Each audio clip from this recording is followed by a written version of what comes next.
Every day, something dramatic happens in the Caribbean that affects our lives. We'll give you the details. We'll give you the facts on Caribbean Perspective with Eddie Frederick. Host Eddie Frederick.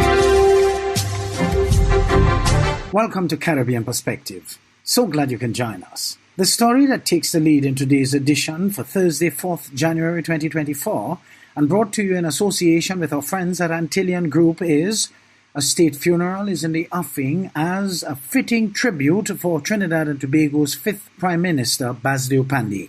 Details after this important message. Believe in our strength, we'll stand by you. Protection from all perils, big and small. Reassurance we give, it's so clear to see. Peace of mind, that's our service guarantee. We look after all our family, yes we do at every opportunity. Antillian Group, underwriters of all classes of insurance solutions for your protection and investment. Live well financially.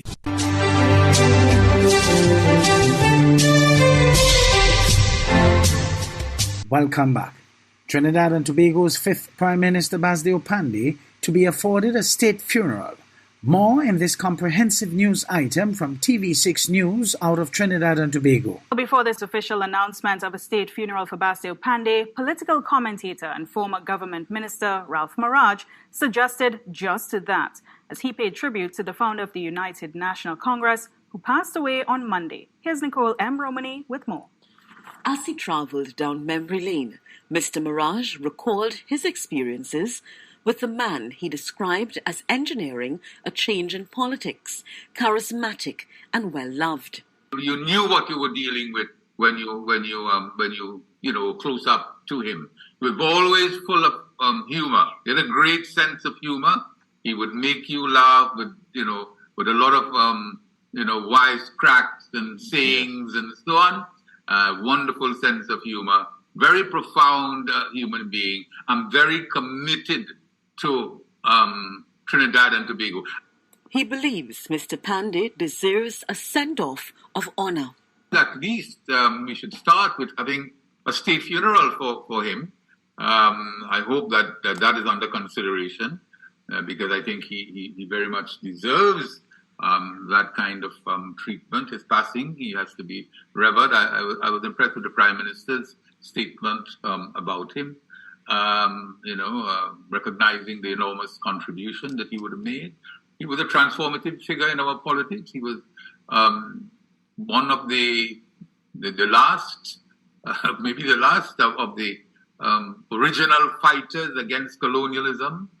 Maraj noted the contention within the party over the Piarco airport corruption scandal and Mr. Panday's failure to confront the situation. Despite this, Maraj shared some of his greater accomplishments.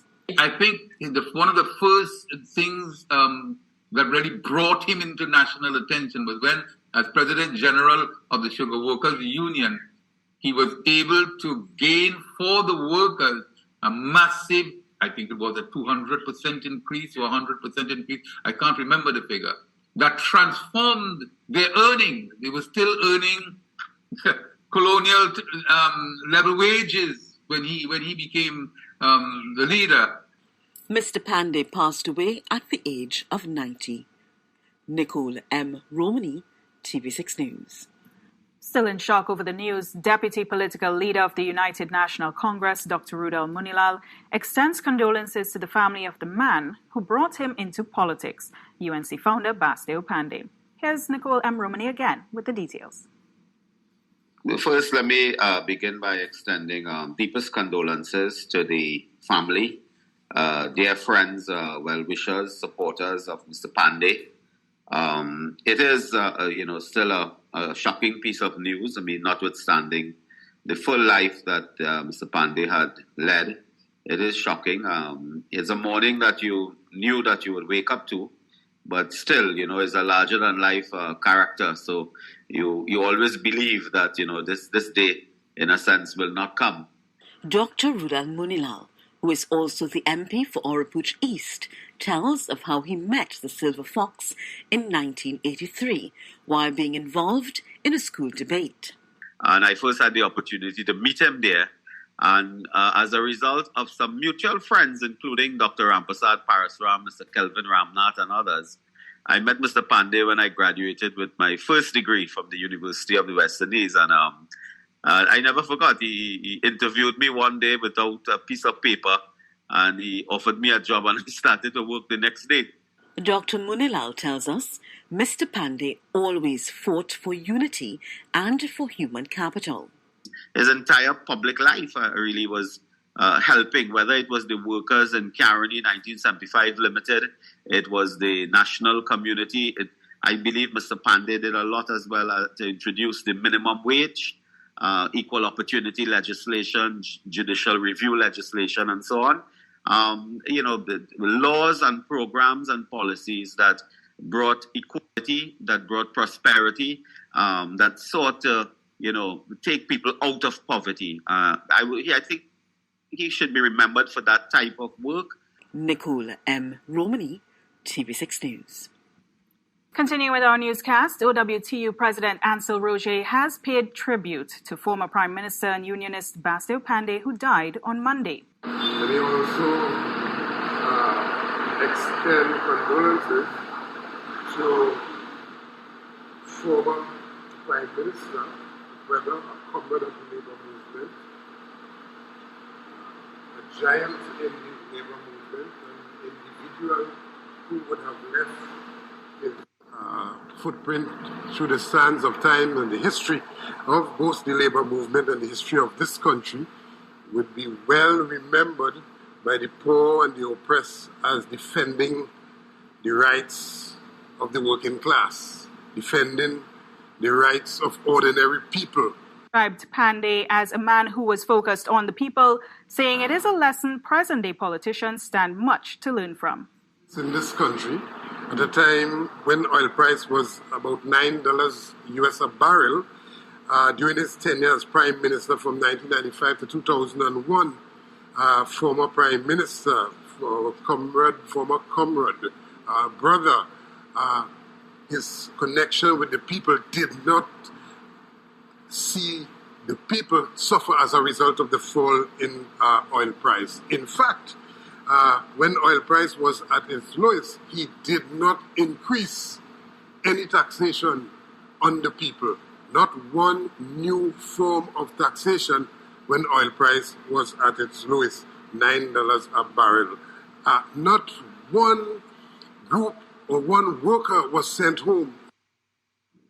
Well, the late former Prime Minister Basdeo Panday, who died at the age of 90 yesterday, will be afforded a state funeral by the government.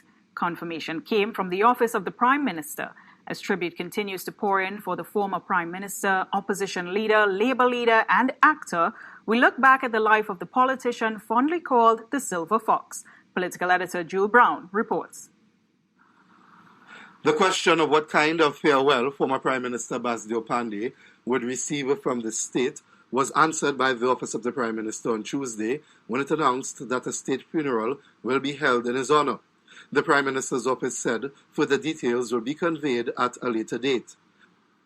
All state agencies such as the Parliament, Whitehall, and the Defence Force, as well as non-state agencies, were advised by the government that the national flag is to be flown at half-mast in observance of the death of former Prime Minister Panday.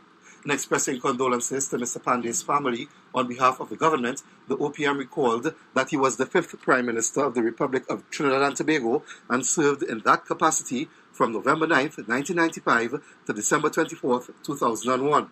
Mr. Panday also served as the MP for Couva North from 1976 until he retired from frontline politics in 2010. But Mr. Panday continued to work out of his office in Rienzi Complex, even after the UNC relocated from there, after the party did not agree to pay an increased rent to the owner, the All Trinidad General Workers' Trade Union, which he once led. It was something Mr. Panday spoke about during an interview with TV6 News in 2018. You don't plan to leave this office? Well, if I'm forced to, I suppose I have to, won't I? In a joint statement on Tuesday by Senate President Nigel de Freitas and House Speaker Bridget Anisette George, they recalled that Mr. Panday served as leader of the opposition on several occasions as Minister of External Affairs and International Trade in the NAR government between 1986 and 1988, and eventually as Prime Minister between 1995 and 2001. The Senate President and the Speaker said Mr. Panday was a gifted debater, a trait many attribute to his experience as a theatre practitioner in his younger days. In May of last year, during celebrations for his 90th birthday, Mr. Panday continued to display his theatrical style. Two former sugar workers were arguing over the reason why I lived so long. And one of them said, "Boy, somebody up there likes him." The other fellow said, "Don't be stupid. Nobody up there like him. Somebody up there know him." And if he should come up here, the first thing he would do is ask for shorter hours and higher wages for the angels. And if he doesn't get it, the first thing he will do is strike, lock out, go slow, everything. So please, leave that fellow right down there. And that's why I'm living so long. Julie Brown, TV6 News.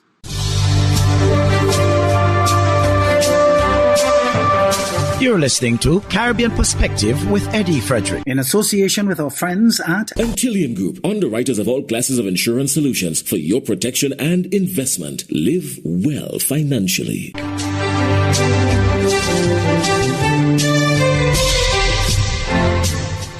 Jamaicans are urged to keep close watch on bank accounts in the new year, as cyber criminals may be lurking to carry out attacks having gained access to personal data. Javon Keys of TVJ's Business Day reports. Let's say you've cleared the holiday season with all your finances intact and no cyber threat. Well, it's not yet time to breathe a sigh of relief. Your card might be cloned in December, but you might not see any kind of activities happening until January. Gavin Dennis is a cybersecurity expert. Now people might be on edge. They might be looking out for unusual things, checking their accounts regularly, doing things like that. But in January, people usually say, "Oh, okay, I'm low on funds." So, they start to just relax and then they're not too worried because they think they don't have much money right now. And that's also when a lot of those activities will start to happen.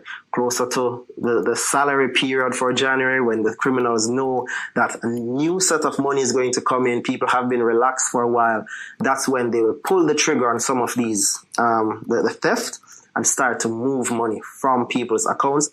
You are being encouraged to keep all transaction receipts, make note of where you used your card, and report any strange activity to the bank. Now is also the time for putting things in place to outline the plans for your money. You have the discretionary side of the budget and you have the bare bone side of the budget. Financial advisor at Sagicor, Fabian Gordon, says the budget needs to be realistic. The bare bone budget is simply the minimum that you need to earn or to generate to survive. The light bill, the water bill, the internet bill, grocery, the loan if you have a loan, or the car payment. All of these stuff are necessary. And then you have the discretionary side of the budget, where these are stuff that you don't necessarily do on a monthly basis. Like, let's just say that you don't take a vacation every month, but it is always wise to save for the vacation.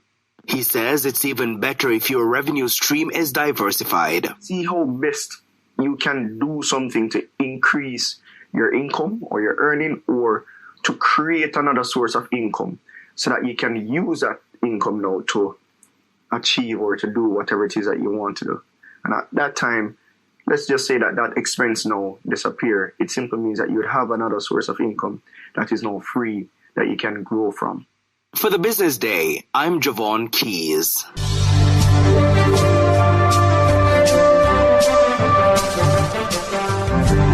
I am Eddie Frederick. This has been Caribbean Perspective, a whole new approach to highlighting developments in the Caribbean. In the meantime, please follow us on Facebook and subscribe to our YouTube channel for daily regional news and more, in association with our friends at Antillian Group.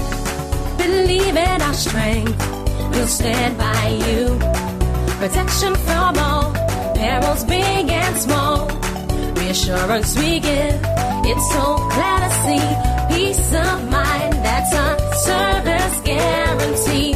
We look after all our family. Yes, we do at every opportunity. Antillian Group, underwriters of all classes of insurance solutions for your protection and investment. Live well financially.